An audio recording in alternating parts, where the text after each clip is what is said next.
This episode of Warp 5 is brought to you by Audible.com, offering more than 180,000 titles for smartphone, tablet, and desktop. To get a free audiobook of your choice and help Trek FM at the same time, visit audibletrial.com/trekfm.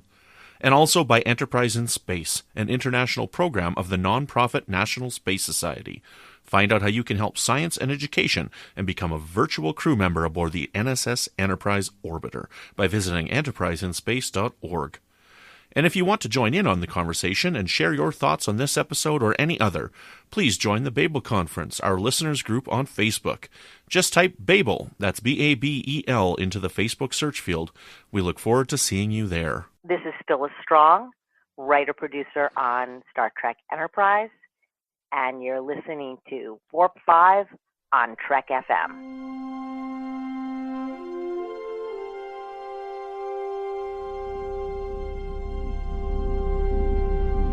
How we doing, Trip? Ready when you are. Prepare for warp. Course laid in, sir. Request permission to get underway.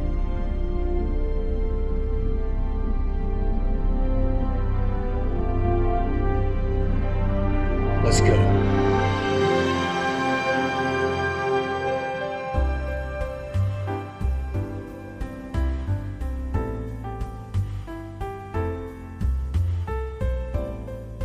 Welcome, Boomers, to another episode of Warp 5. I'm your host, Brandon-Shea Mutala, and joining me today is the ever-wonderful, ever-peachy, ever-fuzzy Patrick Devlin. How are you doing, Patrick? I'm doing great. I've just been working out a little bit of my my hand movements and parrying and stuff, but other than that, I'm pretty good. How are you?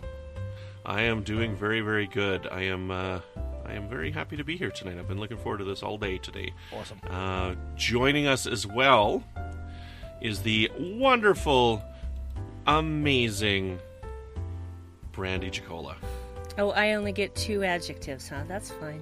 I wasted them all on Patrick. Yeah, that's... Oh, wasted. Ouch. Ouch. I'm used to it. Well, it's okay because I am acquiring a skill through years of study and practice, which is actually what Kung Fu means. Excellent. Right on. Hint, hint, wink, wink. No, it's true. Yeah, we're jumping into our next episode of Movie Night, and tonight we're not watching a movie, we're watching a TV show. Mm-hmm. We are watching Kung Fu, and we'll talk a little bit about why we're doing this episode shortly, but first, we're going to jump, and we're going to talk a little bit about comments that we've received on some recent episodes in the Babel Conference. So again, if you guys want to hear your comments read out on the show, please be sure to go to the Babel Conference, click Join. There's 2 questions you got to answer. Please answer them so that we know you're not a robot, okay? Because we don't serve your kind here. And crossing the beams. Yeah. What's that? That was a stream crossing. I'm just saying racist. Robophobic. Is it racist when they're machines? Robophobic. Hey, Robophobic. They have intelligence. They're artificial intelligence. Artificial. Yeah, they would have won the case in Star Trek world. They would have, I guess. The Anywho, before we get into an ethical debate on the on whether or not robots in the Star Wars universe are real and alive and individuals, we will talk about our Babel Conference comments. Again, so we know you're not a robot. Answer the questions, then we'll let you rate in. Patrick, what are people saying about us? So on Thorn in My Thigh, which is episode 144 of Warp 5. That was the one where we compared Judgment with Star Trek 6 with Zach Moore of Standard Orbit. Yes, there was a point that Zach Moore wanted to know your opinions on this week's guest, and then you made some nice comments to him, but cheap fan service. But anyway, in that, the more important part is Chris Hill wrote, "The thing I love about you guys is that you always seem to point out something I have missed. I've been a lifelong Trekkie, so it's always nice finding something new to me in the series I love. Case in point, when I watched Judgment, I was like, oh, cool, nice throwback to 6. Gun to my head, pick one favorite TOS movie, but didn't think how closely the 2 were. Thanks again for that." So yeah, excellent. Yeah, he pointed. That's kind of what the whole episode was about, right? Just pointing out how closely tied they were or were not. Yeah, and a lot of people they don't catch that. Like if you watch them far apart, but if you watch them close together, you really see just how close they are and how similar they are. Yeah, I had never noticed it until we had done that. So I'm with Chris. Or in my case, how different they are. Yes. Or how different they still are, even still afterwards. Yes. Patrick Carlin says, in the post-series book, Duras has a son named Gerard, so the familiar family names continue. Great. Patrick, he is an amazing wealth of knowledge when it comes to the books. Brandi, what are you laughing at? I'm laughing at Gerard. Gerard? Why are you laughing at Gerard? Just mix. It sounds like, an obnoxious nickname for like a rap star or something. I don't. See, I'm picturing he's like on Kronos. He's like the representative for Targ Subway. You see, that's where I would have went with it. Not obnoxious rapper, but guy who lost lots of weight. I'm sorry. I guess I was thinking Ja Rule, Gerard. Gerard, or Jared and Gerard. Right. I didn't think of that. That's good, guys. That's good. So good Patrick also said Rurapente is destroyed by the Borg in the Destiny trilogy, so pronunciation is kind of moot now. When one of Martok's aides reports to him that the Borg are laying siege to it, he replies, "Who cares about Rurapente?" Who cares about Rurapente? It's cold there. It's like Canada. Yeah, brutal. Just brutal. It's brutal. Justin Ozer says, I'm with Brandi on this one. I really enjoyed Judgment and Enterprise, and Enterprise's take on the story. I've always been aware of the similarities to Star Trek VI, but that doesn't matter to me, as I think J.G. Hertzler does an excellent job, and I just enjoy the start to finish. Mm-hmm. He does a really good job, but yeah. I just see Martok. No one's talking about his performance in the beginning of the Augment trilogy as yet another different Klingon. Yeah, we'll be getting to that shortly. Everybody's we got to continue on. What? We got to continue on with our season 4 retrospective here right away. We got a couple episodes in the can. I think maybe episode 151 we'll get back to that. Yeah. So yeah, we got to get back to that. Yeah. But that's pretty much, I mean, all the other comments were, niceties. Niceties, excellent. Well, thanks guys so much. We really appreciate your feedback. Well, let's jump into today's episode, Kung Fu. Do you hear the grasshopper? Nope. I don't hear hear my the own heartbeat. Nope. Do you? Yeah. Oh, man. I do that, but it's like after I walk up a flight of stairs. Just one? So, just one. You sound like me. Anyways, so we're continuing with our movie night series, and in the episode, The Catwalk, right near the end of the episode, they are actually watching an episode of Kung Fu. Now, the interesting thing about this is Kung Fu is just a TV show, and when we were getting prepared for this and I was doing some research, I was under the impression that Kung Fu was based on a movie, that the TV show was based on a movie, but it's not. It's actually just a TV show. And so I was a little disappointed. I'm like, I don't want to just watch one episode of a show. So we decided we were going to watch the pilot episode as well, which is a little bit of a longer, it's a 75-minute episode. So we watched the pilot episode. Now, the interesting thing is, T'Pol makes a reference to Sheriff Boggs in the episode. So the episode that she's referring to is The Tide, which is what we'll also talk about tonight. However, the clip that they show is not from the episode The Tide, and Memory Alpha doesn't have which episode that actual clip is from. So if anybody else actually happens to know what episode the clip is from, that'll be neat, and we can talk about it on a future episode in passing, but we won't go back and watch another episode. We've chosen these two here, and most of us have watched everything for tonight. So most of us are prepared. Like 2/3. 2/3. 2 out of but 3 that's ain't okay. bad. So we're going to start off. I'm going to ask you guys first. Brandi, what's your history of Kung Fu? Did you ever watch the show Kung Fu? I did. It was one of those things that went into syndication, and it seemed like it was always on. Kind of like Star Trek, but not. But no, I really liked it because it was more intellectual, I guess, than other things of its time. And there was always this thing of, oh, no, we want nonstop action, but that's not what the show is about, because, it's about keeping from fighting instead of actually fighting. That was the whole point of all of his lessons is, yes, you can kick somebody's butt, but you should live in a way that you shouldn't have to. So it's got a lot of interesting, true lessons from the Shaolin monk culture, and probably more stuff that Dave would know more about than I do. But it's, in fact, he complained about not seeing the panther style when they were talking about all the different animal styles. He's like, why did they leave out panther? And I was like, oh, golly, I don't know, sweetie. They showed so many. You're lucky you saw as many as you did. So, because I really enjoyed that, because a lot of what they showed, and they even showed some Tai Chi moves, which most people probably wouldn't recognize. But yeah, I enjoyed the show when I was a kid. I appreciated it more as an adult, because now I have a lifetime worth of lessons that I can actually understand and interpret and apply to my own life. So. Patrick, what's your history with Kung Fu? So no, this is another show that my dad got me into when I was young, and then we watched the Legend, Kung Fu: The Legend Continues as well. So we watched anything with the word Kung Fu in it, really, growing up. But I also studied karate, taekwondo, Wing Chun, Jeet Kune Do, Gracie Jiu-Jitsu, Kali, and Muay Thai.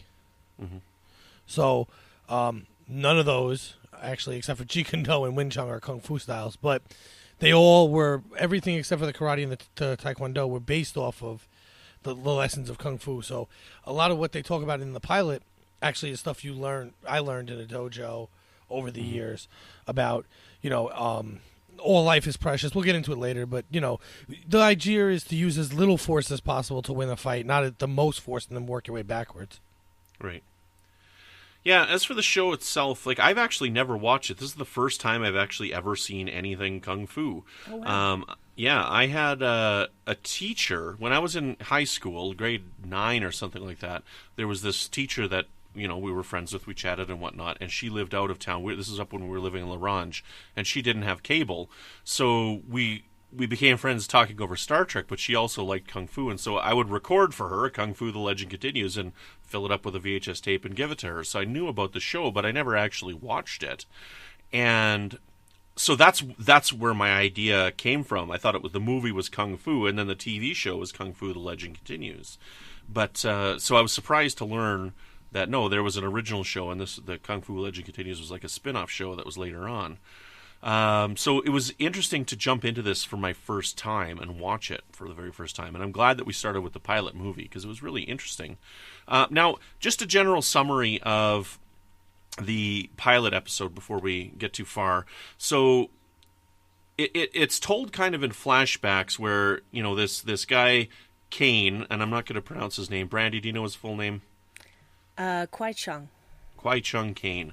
It tells in flashbacks the story of him getting into this Kung Fu monk temple, and he grows up in it, he learns his lessons, and he's got quite significant knowledge from his father, who's taught him some of the ways already, and taught him some valuable life lessons. But the outside story is, after he's learned all he needs to learn, he goes out, he's walking the earth, and he ends up in the States, I guess, and he gets a job working on a railroad.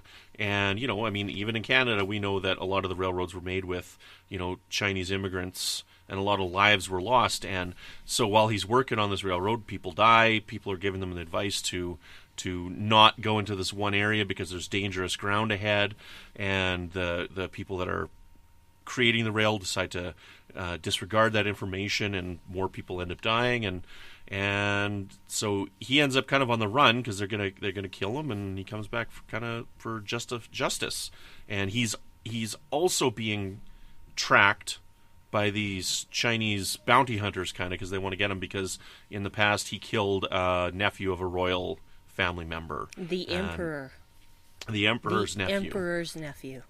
Is that a fair summary of the pilot episode? For the most part, but the whole reason he fled to America is because he was a wanted man. Right, and he couldn't stay in Asia. Went as far as he could. So, the first thing that I want to talk about this episode, which I found really interesting, is the editing style of the episode. Have you guys seen Easy Rider? A long time ago. Okay, so Easy Rider, that's the one with Dennis Hopper in it, right? On the motorcycles? Yeah, so that had a really interesting editing technique that was used where when they were cutting from one scene to the next, they would chop it up. So rather than cutting directly like most movies, you'd be in like, we'll call it scene 1 and scene 2. You'd go scene 1, and then it rapidly went scene 2, scene 1, scene 2, scene 1, scene 2. And it was like this. Is that what it smash cut? So like this is the movie that invented smash cuts, and they used a lot of that in this Kung Fu, which I thought was really interesting, especially for television. Yeah. And they did continue that in the episode that we watched as well. So the first thing that really stood out for me was the editing of the show and the pacing of the show as well. What did you guys notice anything in particular about that, Patrick? No. That's not the kind of things I usually pick up on in watching these types of shows. I guess now that you say it, yeah, I remember it cutting back and forth quickly. The story moved fairly fast, and I felt like the current timeline story was actually moving a little quicker than the flashbacks were. Mm-hmm. If that makes sense. Yeah. Immediately we noticed the smash cuts. Dave watched it with me, of course, and I didn't know that's what they were called until he said that. Okay. But he says, usually they would go with a dissolve. And I said, yeah, but this isn't just any TV show. Obviously, they were breaking new ground with that because that wasn't really a style that was used a lot during that time in television. It was the dissolve, and which I never really cared for. I like the intensity of the smash cuts because it's more... It's supposed to be jarring because, all this opening sequence is him walking through a desert, which apparently America has some really intense deserts that look like the Sahara. So I didn't know that there were sand dunes, Yeah, I guess. Where would that be? Where do you think that might be? Like in Nevada? Because this is in the 1800s. Yeah. I'm taking it, right? Like this is not present time. This is not like 1970s... whatchamacallit, like 1970s time frame. Yeah. So it's possible, but it depends on where they are, because it seems like they were close to California. I could be wrong, but we tend to have more brush deserts around here rather than sand dunes. Now, I'm not saying that there can't be sand dunes, and maybe there were back in that time period, and I just don't know enough about Western American history.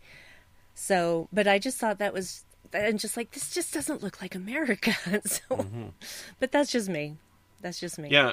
I was a little confused at first as to where he was, but so once I realized it was in the U.S. because he pulls up into this little one-horse town and gets a drink at the bar and whatnot, I'm like, okay, maybe it's Nevada or something like that, because I don't know what the terrain of the central United States looks like. So, yeah, if anybody could tell us if there's a massive desert in the States somewhere.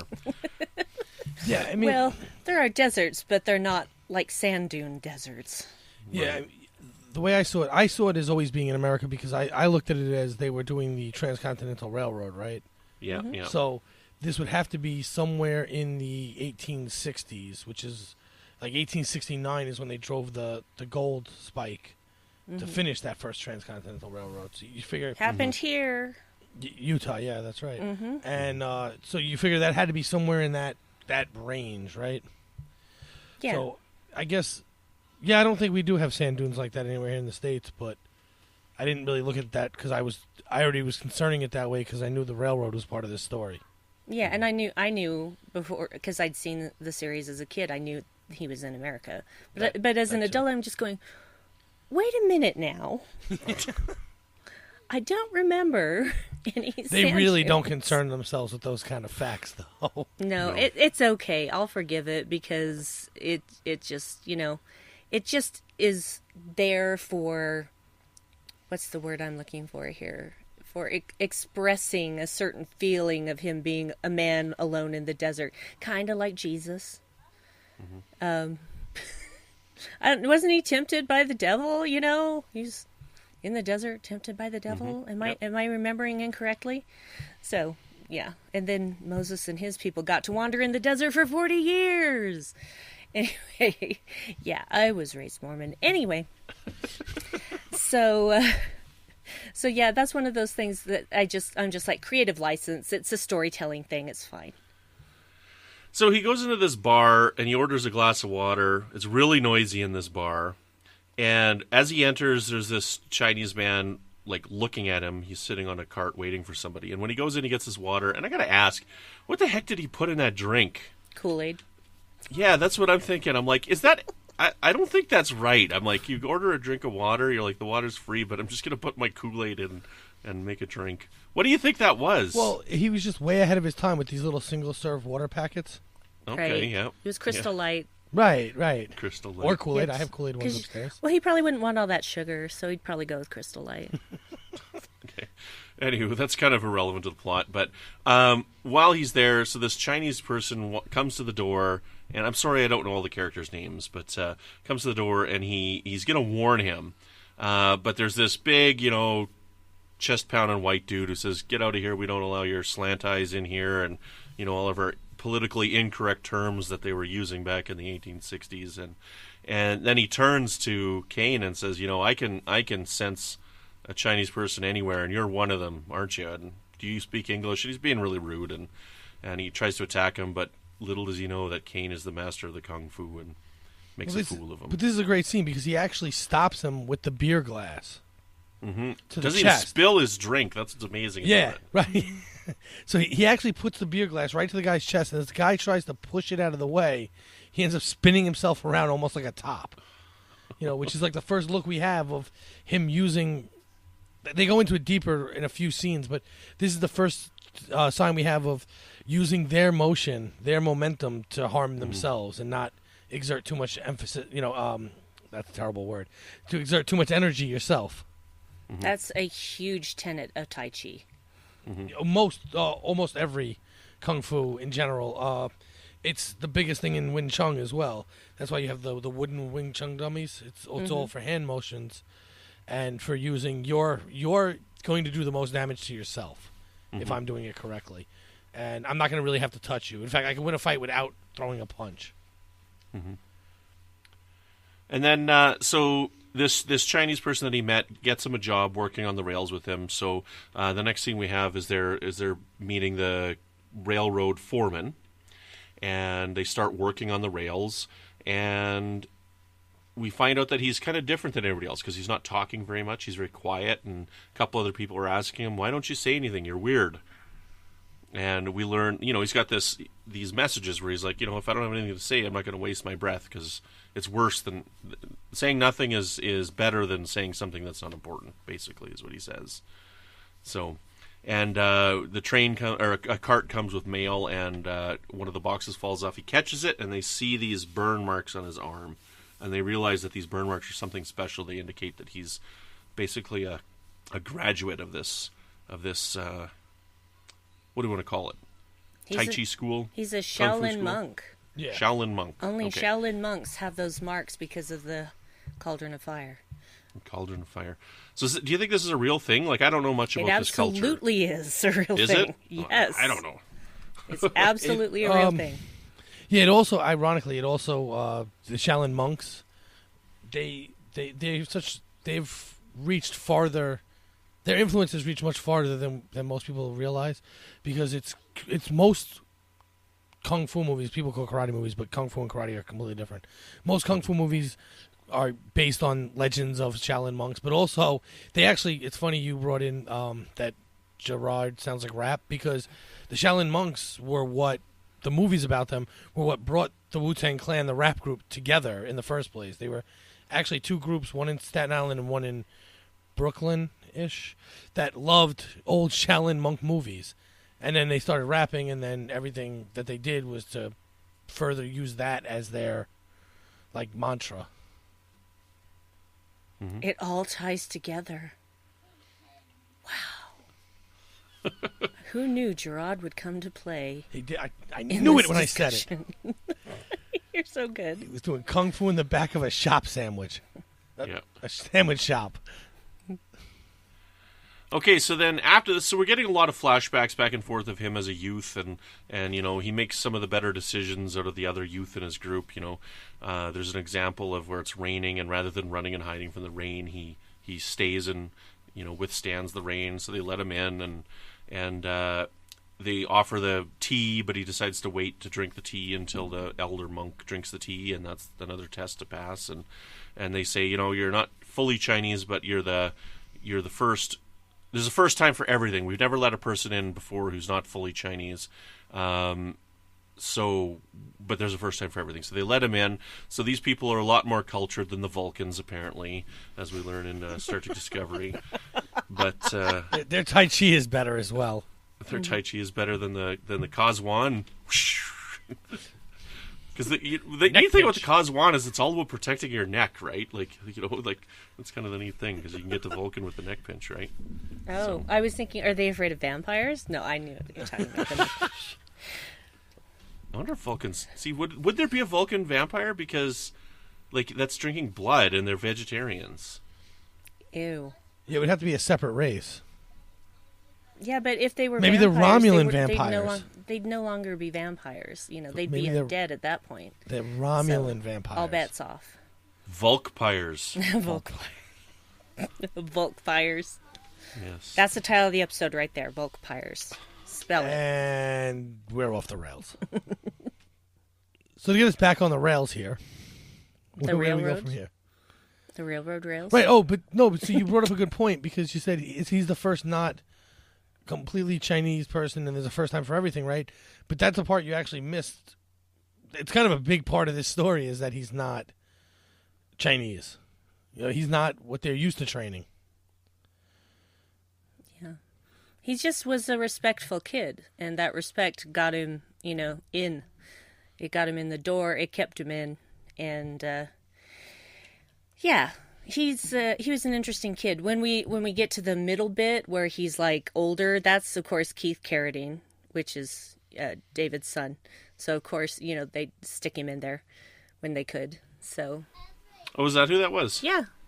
That's funny. Yeah. Because I'm like, boy, that kid he's a good looking choice for him. He Yeah, looks kind of like him. So, He's his son. that's funny. Yep. Yeah, so the studies continue, and then we go back to the main storyline, and I'm trying to remember what happens next after this. So after this is the... Well, the during this scientist training is... I'm sorry, go ahead. Well, during this part, I believe this is when the training part, they show you. I wish I would have wrote it down now, but he goes through all the steps on. You don't kill. You do this. You don't. And he tells you. He keeps saying you only go to the next set of aggression if the first one doesn't succeed at all. So you're trying never to get to kill, because all life is valuable, which is a major part of kung fu training. Indeed. What's happening in the quote-unquote present is their scientist is warning them not to blast a tunnel in that mountain because there's pockets of methane gas. And blasting them will ignite the gas and cause additional explosions and kill a freak load of people.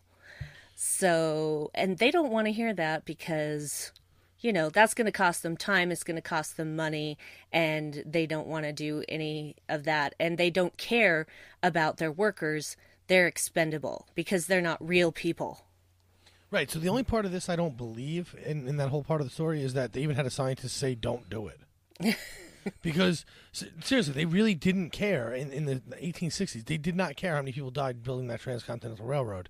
And but there had to have been people who did, that tried to fight for the rights of the people that were doing the work. And I think only the workers.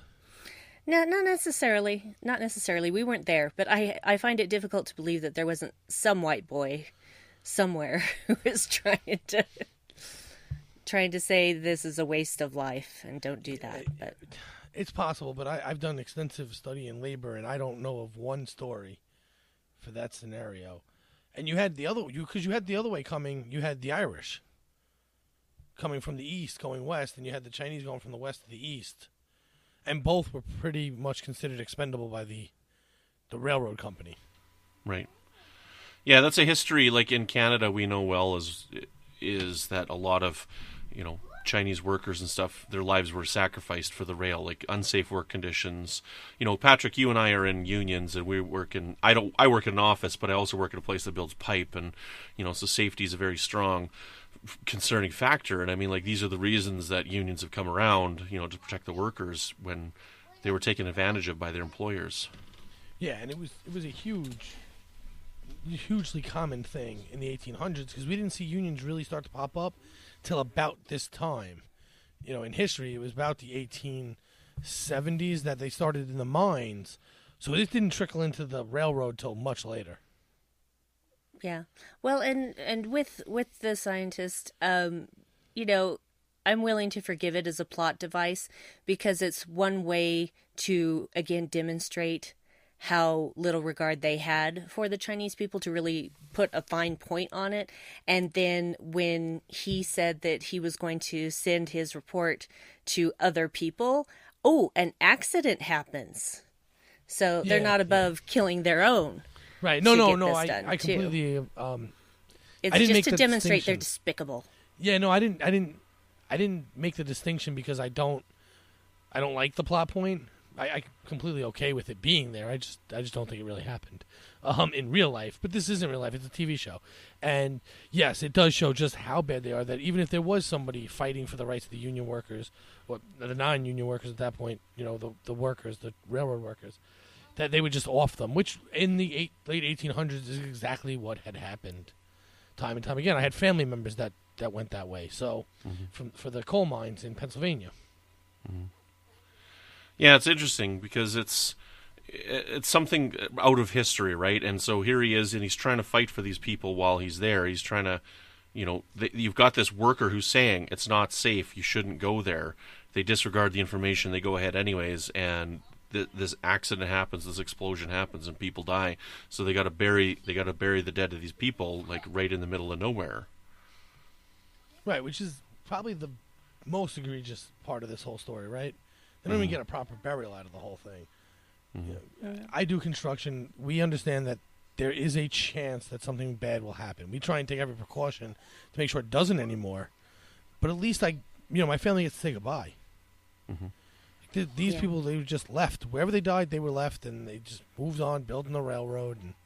And that plays a big part into why the rest of this movie the TV plot pans out the way it does as it moves forward, and it actually plays a massive role in the very final scene of this plot. Most of their families probably never knew what happened to them. They probably had figured out they were dead, but they wouldn't know where to look. And so those families just live with that for the rest of their lives, and that is a horrible, disrespectful thing to do. Mm-hmm. Yeah. So after this, there's a fellow Chinese person who realizes that Kane must be the guy who's on the run, and turns him into his foreman, basically for a hot meal. And they chain up Kane. They put him under arrest. They contact the Chinese bounty hunters to come and get him. And, that doesn't go well. Kane escapes and ends up on the run. And, because he's trained and he's knowledgeable, he's able to survive on his own. They think he's going to die because he's had no water or anything. And here he is picking roots and stuff and eating them and surviving, and creates himself a shelter and whatnot. And I got to say, I was really surprised that one security guard for the foreman was able to find his hiding area. That really surprised me as a plot point. Yeah. Because, basically he built this rug out of grass and stuff, dug a hole and covered it up so that the hole was covered. And I'm like, there's no way anybody could see that. And they're like, oh, he found it. Yeah, it was a little ridiculous, but they had to move the story forward, I guess. Mm-hmm. Maybe if one of them stepped on the edge of it, because they would know that it was hollow underneath if they stepped on it. So I'm going to go with that. I'm going to retcon that in my brain, that one of them accidentally stepped on it, and that's how they figured out that it was not ground. Right, because he was like able to just, oh wait, this shouldn't be here, and walks up to this random grass in the middle of the desert, basically. Not in the, actually this isn't the desert. This is actually, one thing we haven't mentioned yet, is this is all done and filmed in, where they filmed Arena. Oh, right. For Star Trek, right? Right. What are those rocks called? Those Star Trek rocks that are in all the episodes. This is so bad because I just watched The Big Bang Theory where they stop and take photos at this. So I should know what this is called. Anyway, everybody knows what I'm talking about. Those angled rocks and where they filmed the Gorn and Alternative Factor and Shore Leave and all those wonderful We episodes. had to get It's Alternative somewhere in Factor into California. This episode. Somewhere in California.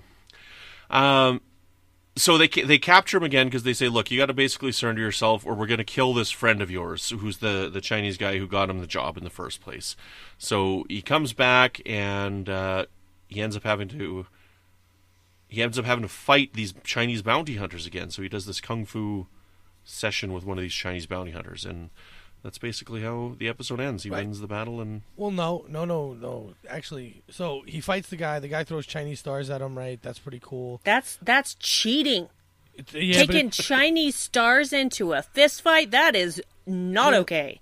all's fair in true love and war. And No. And, That is way against the rules. So, but he wins the fight, right? So he wins that fight. Everyone's amazed, and then the part that I like the most is he sets the railroad on fire. Quite literally. So figuratively, he set the railroad on fire. Because you see the foreman and those guys looking over, so they're already, that kind of on fire. They're all, they're going to be talking and go, "No, don't mess with that guy. He just killed a, Chinese kung fu assassin." And then he literally sets the railroad on fire because they were building and sacrificing lives of people he cared about for little to no gain whatsoever. Mm-hmm. Yeah, I thought that was interesting because it's like he's not going to stop it, right? He's just...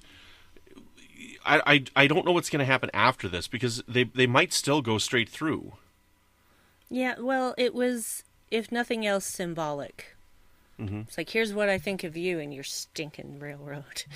So he pours a bunch of gas from the kerosene lamp and sets it on fire. And yeah, and the thing that I'm thinking is, okay, now all of those workers are going to have to tear down that part of the railroad and build it again. That's okay, though. He's That's just okay. created more work for them. Job security. Yeah, But- maybe they just unionized and do the work themselves, and so now grizzled old guy is out of it. He's not in charge anymore. They've got him under lockdown in his little tent hut thing, so they can do what they want. The point, And maybe, but the point is he got his revenge on that bit of Yeah. track to prove his point that he's kind of pissed off and he's not going to deal with being turned in or any of these other things. Because even when he had the conversation with the guy who turned him in, he's like, a real brother wouldn't turn you in for a hot meal. And the guy looked at him and you're worth a lot more than a hot meal. I think you can sell your soul for a bowl of rice. That's what it was. Thank you. And but he's like, you're worth more than a bowl of rice. But he wasn't really, right? Like the guy didn't get paid much more than that. He didn't get some great. Yeah, but that's not who said that. That was the bounty hunters, the head of the bounty hunters that came to get him. The Chinese guys on horseback. The lead one that he fought was the one who said that. Right. Okay. Because if they bring him back, he's worth a lot for them. Yeah. Mm-hmm. Yeah. Okay. because he's a fellow monk, this Yep. leader Correct. of the He's bounty also hunters. a Shaolin monk. Right, because he shows his arms. And so we'll talk about the scene and how they show at the end how they get these burns on their arms. And when they're done, it's like a rite of passage. In order to leave the building, you got to lift this basically fire pit with your arms. And, cut out of the fire pit are, the shape of a dragon and a tiger. Mm-hmm. And so you pick it up with your arms, not your hands. And by picking it up, you lift it up and move it over, and that allows the door to be open, but that also burns your forearms as like a last rite of passage, I guess. Yep. So that's pretty intense. Yep. We were waiting for that because, once we saw his arms, we're like, oh, yes, he is a Shaolin monk. Because we weren't completely sure. Well, I don't think Dave really watched a lot of Kung Fu when he was a kid, but it was one of those things where like a lot of these teachings could belong to many different disciplines in the martial arts, But when we saw the burns, we're like, oh yeah, he's definitely a Shaolin monk. And I would just like to point out that James Hong was the snitch that turned him in, and James Hong also appears as a different character in a flashback in The Tide, because James Hong is everywhere. Well, yeah, it's like in Canada when they get Aboriginal people, they get all the same Aboriginal actors, like the famous ones, and he's the Chinese face that you see everywhere in American television when they need a Chinese, an older Chinese man, right? They get him. He's in Big Trouble in Little China. He's in X-Files. Big Trouble in Little China. One of my favorite movies. Such a great movie. Yeah, he's kind of all over. So. Yeah, still kicking, that guy too. Yeah. He came to Salt Lake Comic-Con. I thought this pilot was excellent. I really enjoyed it, and it actually makes me want to check out more of this show. Right. And I think I might start watching this. I mean, there's only 3 seasons. They're on iTunes for $14.99 Canadian. That's like what, like $2 American or something like that? No, that's more like $24.95 American. Wow. But, no, the opposite. So it'd be about $10 American, actually, is what it would be for this. Yeah, but that's not what it costs here. No, yeah. The exchange rate would be great, but we don't get it for your price. No, we don't. Oh. It's $24.95 a season here if you do it digitally. Oh, wow. Right. Yeah. So we get it on for cheap. So I have to in buy it Canada from right now. Canada so I can pay less. Yeah. Or I'm just going to buy, I could buy the Blu-ray set and get it all that way. For like 25 or 30, I think, for the Blu-ray set combined. But, yeah. But the unfortunate thing is it's been letterboxed. They letterboxed it so that they cut the top and bottom off so it'll fill your screen. Boo. 4x3 forever. Okay. I don't know. I'm a purist. Present it how it was originally presented. Yeah, that's fine. You don't have to have it in letterbox format to watch it on current TVs. Just leave it in the format, but clean it up and make it pretty. Do a nice transfer for Blu-ray, and we're fine. I don't need the whole letterbox thing. Well, that's what they did on this. Like they didn't leave it in 4x3. They cropped the top and bottom, and so they could present it in 16:9. Is that like I bought it from iTunes, the pilot episode, and that's how it is on iTunes. So, is that when you guys watch it? Was it 16:9 or was it 4x3? Mine was 16:9, but I didn't get it off iTunes. I got it somewhere else. Yeah. Was yours 16? Mine was 16:9, but I really did think about it. I didn't feel to me like anything was missing, so I guess they did a really good job of what they cut off. Oh, good. Right on. So what would you guys give the rating of this pilot here, Patrick? I love this show. I love the pilot. I'd give it. Well, what are our rating scale? Are we doing stars? You could do it however you want. Okay, I'm giving it 4.75 stars. 4.75. 4.75. I'm gonna give this 5 out of 5 James Hongs. 5 out of 5 James Hongs. Excellent. Right on. And I'll give it. I thought this was really good, and I'm going to give it 4.5 out of 5 pinches of Kool-Aid in my water at the bar. See, if I knew we were doing, I would have done Wing Chun dummies. Wing Chun dummies. So 4 3/4 Wing Chun dummies. Right on. Well, we'll move on and we'll talk briefly about the episode "The Tide." Right, so bye, again, guys. the clip that they showed is not from "The Tide." Because it showed some guy getting shot and falling off a roof. But the description that DePaul gave when they're talking about Sheriff Boggs is from the episode The Tide. So basically what happens in this episode is Kane is walking the deserts again. There's a lot of deserts in the States. He comes into this little town because he's looking for his half-brother. So he comes to this little town to find his half-brother, and he finds out that his half-brother's working at this bar in town. But he was working on a farm, and so he asks the farmer where his brother was.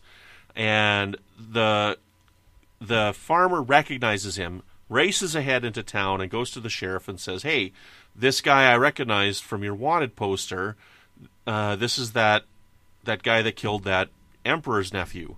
And he's going to be at the bar right away, so go arrest him, and then I've turned him in, so I want the bounty." So they go to the bar, they get him, they lock him up, and Sheriff Boggs shoots the farmer. He says, "There's your reward." And he's going to blame it on Kane, and he's going to shoot Kane and say it's self-defense, but Kane actually does get shot which I was really surprised by. Right. But he still manages to escape, and he leaves, but there's this Chinese woman who lives alone in town, which to me feels really odd. It is. Okay, so, I mean, like, nowadays, whatever, it's fine, right? But, I mean, in 1860, a Chinese woman living on her own in the Midwest Nope. seems like not a very plausible plot point. Not. Okay, I'm glad to know that I'm not alone on that. You are not alone. So she takes him in, and then she finds out. She goes back in town. Because she knows who he is as well. She's calling her brother. She goes into town to send a telegram to her own brother. Says, "Come and send help. They're going to turn him in for the reward." And she while he's shot, she's trying to heal him and whatnot, and she puts him in this cave, which is like really nice and has furniture in it for some reason. Yeah, but still a sandy floor. But still a sandy floor. And as soon as she did that, I'm like, I know exactly where this is going. He's going to be unconscious, and the tide is going to come in and wash it. But that's not what happened at all. So, no. That's what I thought was going to happen. I know exactly. Like, I got this plot figured out. Wrong. Yeah. And anyway, so then the sheriff starts bothering her, wondering why she's sending this message to her brother. Invasion of privacy. Yes, invasion of privacy. And her brother shows up, and they are going to take Kane away. However, they get in a gunfight with the sheriff, and her brother dies, and the sheriff gets shot, and the two helpers run off like cowards. Yeah, they do. They just kind of jet. Mm-hmm. And then Kane kisses her and then leaves. Yep. He, like, had sex with her in there. Nope, she was fully clothed. Yeah, but I mean, like, he's, like, kissing her and stuff by the fire, and I'm like, man, you just got shot. Yeah, well, he's a quick healer, obviously. Plus, you know, jeez Louise. When he's not going septic, he's a pretty quick healer. Anyways, I don't know. I don't have much to say on the episode, The Tide itself. I don't think it's as good as the pilot, but I thought it was kind of interesting. Patrick didn't watch it, but that's okay. We've all been very busy, so we did the best we could. But Brandi, what did you think of the episode, The Tide? Well, it's fine. I didn't hate it by any stretch of the imagination, but it had a few too many, that wouldn't really happen sort of moments for me. I mean, I will allow a lot of creative license, but a Chinese woman living on her own in the Old West, no, I can't buy that one. It just wouldn't happen. I don't see why her brother would let her do that. Let's be honest. Because there's just a lot of ridiculously archaic family dynamics going on still at that time in Chinese families, even in the United States. So I just can't buy that. But the minute she said, to jump in the wagon and such, and she was driving him off to her home, I thought, don't trust this one. Don't trust this one. She looks good, but don't trust her. And then it progresses on to the point where I thought, well, maybe I'm wrong. Even after she sends the telegram, I thought maybe she means something else. Maybe she means she wants to help him escape or something like that. And then I thought, nah, I'm pretty sure she just wants to turn him in for some reason. She needs that reward money or whatever. And unfortunately, I was right. Because I don't read like the episode blurbs or anything like that before I watch these things because I don't want to have any kind of bias. So I was not surprised. And how forgiving he was. I just thought, dude, you are a good man. I mean, geez Louise. Most guys would just be like, screw you, I'm out of here. And it was, and he still wanted her to come with him, and she refused. Quoting one of her, now we know, dead father's lines. She wanted to exchange him for her father, who was that's right. We forgot to mention that. That was her justification for wanting to kidnap Kane and take him in for ransom, is to get rid of her father, who's this famous writer who was being held hostage back in China. Yeah. But we find out he's actually died, and her brother didn't tell her. Mm-hmm. And when she no longer needed him, then she's like, well, I guess I don't need you, so now you can go. Yeah, well, and the thing is, she was conflicted, but in my opinion, not conflicted enough. Because even after the whole kissy face, she was still completely committed to turning him in. And I would have liked to have seen more, I don't know, struggling with that decision. But it's just kind of sad because that poor boy, he cannot catch a break.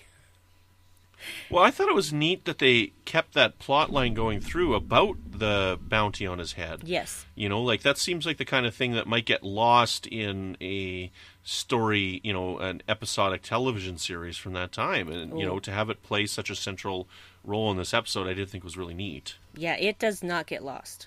It does not get lost. It gets even throughout the whole... Yeah. Okay. It gets brought up. So I don't want to spoil anything, but it's something that does get touched on many a time, because that is the whole reason why he came to America in the first place. And now that after we know that the Emperor now knows where he is after this first episode, this first pilot episode, now that's a problem. Now he's got to keep moving. He's kind of like Bruce Banner in The Incredible Hulk. So anyway, except they changed his name to David for the television series, and I never understood that. Anyway. See what I was expecting, up until this point, all I knew about Kung Fu was from Pulp Fiction. Like right at the end there, when they're sitting at the diner and Samuel Jackson character's like, well, I guess I'll be like Kane and walk in the earth, and just the way that he said that line, and this character change that Sam Jackson's character had been on in Pulp Fiction, I just assumed that he was like a guy who was going around the earth simply doing good. So these are interesting story asides that, enhance the Kung Fu story that I didn't know about, right? That I couldn't have known about without watching the show. But I just assumed he was some guy going around. In Canada, we have a show called The Littlest Hobo, where this dog goes around, from village to village, and every episode he's helping different people. I've heard of that. And it's a Canadian produced show, and I just basically assumed that Kung Fu was, the littlest Kane hobo or something like that. I don't know. But it's not. It doesn't seem to really be that. I love this episode's flashbacks, though, because Kane gets his first tingly feelings, apparently, when he's when they're at some sort of festival and he's watching a lady dance. Now, granted, she is completely clothed, and she looked really familiar to me, but I have not looked up who she was. But I'm like, I know her, but I can't figure out where I know her from. And now I'm going to have to look up the actress's name, and then I'll be so angry with myself for not remembering. But also the flashback with James Hong, where he convinces the kids to take a different route, and they get mugged because of it. It was a setup. And, they're asking Kane, what did you learn? But they asked him second. First guy's like, never trust a stranger. And they're just like, oh, it's too bad you went first, buddy. Because if you'd gone after Kane, you could have said, oh, yeah, that was what I learned, too. That's what I learned, too. Is that... Always expect the unexpected. Yeah. So, the one constant is change. So, things are always changing. But, yeah, I really enjoyed that flashback for that reason. Because it's a good lesson to learn that you shouldn't mistrust everyone because of one particular situation that happened to you. So you got it. Excellent. Right on. Patrick, do you have any final thoughts on Kung Fu? I mean, no, we covered it all, right? I love Kung Fu. I love the show for what it did, because it didn't just show nonstop action like a lot of the Kung Fu movies of the times were doing. It actually taught you, may not have taught you, but it gave you the insight into the lessons that you would learn if you were to truly partake in Kung Fu, not just the very Americanized version of let's go learn how to fight and beat people up, but the actual philosophy behind Kung Fu. So I love that they did that in this show, and that it continued into Kung Fu: The Legend Continues, because it's just not a side you typically see. It's not more people like straight up action. It's just easier to follow for people in general. It's more action is easier to pay attention, and it's less thought-provoking. But this really gave you some of the philosophy, which is a lot different than it was being done then. And even still now, you don't get a lot of it in terms of Kung Fu. Like I said, I trained for many years over many disciplines, and karate, taekwondo, they give you a little bit of philosophy, enough to make you think you were learning something, but not a lot. But when I did Kung Fu, I did it with someone who believed in a well-rounded student, not just a fighting machine. And I learned a lot and had to read a lot and did a lot of homework for some class I was doing 3 times a week. But it made me a better person, not just a better martial artist. Brandi, any final thoughts? Oh, echoing the sentiments of Patrick, I love Kung Fu, and this has inspired me to actually want to get the whole series and revisit it, because it has been a good 35 years since I've watched it. So, yeah, no cracks about how young you are, Patrick. And I'm 35. Yeah. Let's just not. Age. No. Just stop. No more. Anyway. So the last time you watched this, Patrick was in diapers. Yeah. We're not born yet. Nappies, as they say in England. Yeah, and I do love the philosophy aspect of it. And my husband Dave, he likes to do Tai Chi, and there's a lot of philosophy in that as well. And so it's enjoyable for both of us, because going through the motions of the movements without learning reasons behind them is kind of like just learning half of what it is. So I agree that it should be more well-rounded, like Patrick's instructor was for his Kung Fu. So yeah, I really enjoyed it, and I think I'm gonna watch me some more episodes. Nice. Excellent. Yeah, my final thoughts, it was fun. It was really interesting. It's something I've always been interested to watch. I've just never had the opportunity. I've never had the initiative to check out this show. And now that I have, I think I'm going to look for a cheap copy of maybe a DVD copy, something like that, of the first season and give it a try and see, because the tide is from season 1. So yeah, I think it was fun. I'm glad that we did it for the show. It was pretty cool. I like it. Yeah. Excellent. Right on. Well, burning bridges is not the only thing we've been discussing here on the network this week, so take a listen to this clip and see what else you may have missed elsewhere on Trek FM. Previously on Trek.fm, The Orb. All right. And as for Avery Brooks' ability to portray this mirror Cisco in a way that was believable to everyone else, I mean, it's awesome. It's his personality. It's like he's in a way better as a mirror than he is as Prime, right? Continuing mission. I saw his Romulan Stormbird ship, which is impressive, I have to say. It's a good-looking ship, yeah. Yeah, it is a good-looking ship. It's a good-looking ship. Awesome firepower. Yeah. It is Starfleet's worst nightmare in our film. At least until a certain point when Starfleet, I guess, regroups and makes a comeback and figures out how to beat Stormbird. To the journey! I think what I love about the Captain Proton sequence is it's such a Tom and Harry bromance thing. It's like Geordi and Data playing Sherlock Holmes on The Next Generation. It's so charming. Would you be Captain Proton or would you be Buster Kincaid? If we were doing Captain Proton right now. I can't be one of the good guys. I'm sorry. You would be Arachnia. Or no, you would be Chaotica. I think I'd be Chaotica's henchman.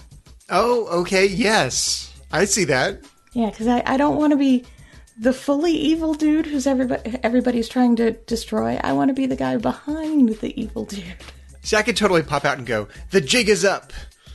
Yeah, you could. Captain Proton is here. I'd be a great Captain Proton. Oh, no, I saw you more as Buster Kincaid.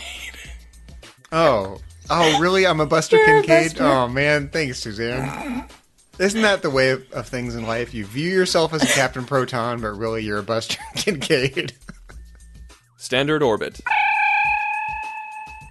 to me, Star Trek history is like Earth history. It's like, oh yeah, well in 2265 the Enterprise looked like this. That's ridiculous. That'd be like if you make a movie about New York in the 1950s and the World Trade Center is there. Like, oh, well, that's wrong. That's not how it was, you know. But I have to remember that this is fiction, and we're all here to have a good time.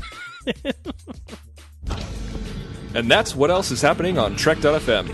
So check out all these shows and join the conversation about your favorite corner of the Star Trek universe and beyond. You'll find us wherever you get your podcasts, including the deserts of the middle United States. If you're an Apple user, be sure to hit the subscribe button in Apple Podcasts on iPhone, iPad, or Apple TV, or the desktop iTunes app to get the latest episodes as soon as they're published. And please leave us a star rating and a written review with those Chinese stars. Those are even better to leave us a review with. If you're not an Apple user, we've got you covered as well. You can find our shows on Google Play Music, Stitcher, TuneIn, Spreaker, SoundCloud, Windows Phone, in most third-party apps, and you can stream and download the MP3 file from our website or grab the RSS link as well. We would love to hear your thoughts on today's show, and there are many ways for you to do that. The best place, of course, is to join in the larger conversation in the Babel Conference, which is our listeners group on Facebook. Just go to the search field and type Babel, B-A-B-E-L. You should know how to spell that by now, guys. And it should come right up. It'll probably be the first or second result, in fact. But if you'd like to send us an email instead, you can use the form on our website at trek.fm/contact. All you need to do is choose to send to a show and select Warp 5, and that will come right to us. You can also find the network on Twitter at TrekFM and on Facebook at facebook.com/TrekFM. Well, Brandi, where can people find you when you're not selling out your friends for a turkey leg? Those sweet, sweet turkey legs, man. They're so good when they're fresh. You can find me lurking in the Babel Conference. I don't have as much time to do that lately, but I still lurk from time to time. And you can also find me on Twitter at Brandywine12. The Brandi is spelled with an I, and 12 is a number. And you can find me popping up from time to time on the 602 Club now. I'm going to actually have 2 episodes in a row coming out. Oh my goodness. So keep an ear out for that. And my husband and I do our own podcast together called the Dark Corner Podcast, which we've now got our own subdomain. You can still find us on strangeanddeadly.com or anywhere you can get podcasts, but soon you will be able to just go to thedarkcornerpodcast.com and find us that way as well. That is coming very, very, very, very soon. Excellent. Patrick, where can people find you when you're not burning your forearms on a metal fireplace? So when I'm not setting my arms on fire to give myself a nice dragon and tiger, they can find me hanging out in the Babel Conference. I pop my head up in there once in a while. I'm also on Twitter at MagicDrop5. That's one word. It's Magic Drop is obviously letters. 5 is though a number. And you can also find me, and recently you can now find me over hosting The Edge with my friend Amy. And that's the places you can check me out. I am now almost as busy as you guys. So unlike what I've been saying for weeks, I am almost as busy now. So Brendan, where can people find you when you're not trying to keep from spilling your Kool-Aid while throwing a guy into a table? I fail at that miserably, and I usually spill it all over myself. But you can find me on Twitter at Brandon-Mutala. You can find me over on the Fandom Podcast Network with my friends Chris and Tom, where we cover Hitchcock movies on our podcast called Good Evening, an Alfred Hitchcock podcast.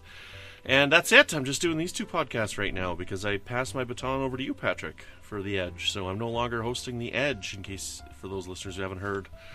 So we should talk about our next couple episodes here. We don't know yet what we're doing for episode 150. Next week, we're going to be doing a commentary for the episode Extinction. The week after that, we have Zombies. And I will have a lot more time for The Edge after I rage quit in the middle of that episode. We have Keith the Candido and Zombies, where we're talking fusion and zombies the week after that. And then episode 149, we're doing another movie night, Frankenstein, the original one. So they do mention all 3 of the Frankensteins, Bride of Frankenstein, and I think the third one's Son of Frankenstein. But we're going to be covering each of those movies individually because it's fun. Yeah. And we like doing it. Yeah. So, listeners, we're we're having fun with our movie nights, and I hope you're enjoying them. And excellent. Since we're a little short on we don't know what we're going to do for 150. That's a big one. Throw down some ideas if there's something you guys want to hear in the Babel conference, and we'll see if we can hit it. Sure. And then I think 151 we'll hit up with our next set of the Season 4 retrospective with the, I think it's the Augments trilogy is what's next. Yep. So we'll do that for 151.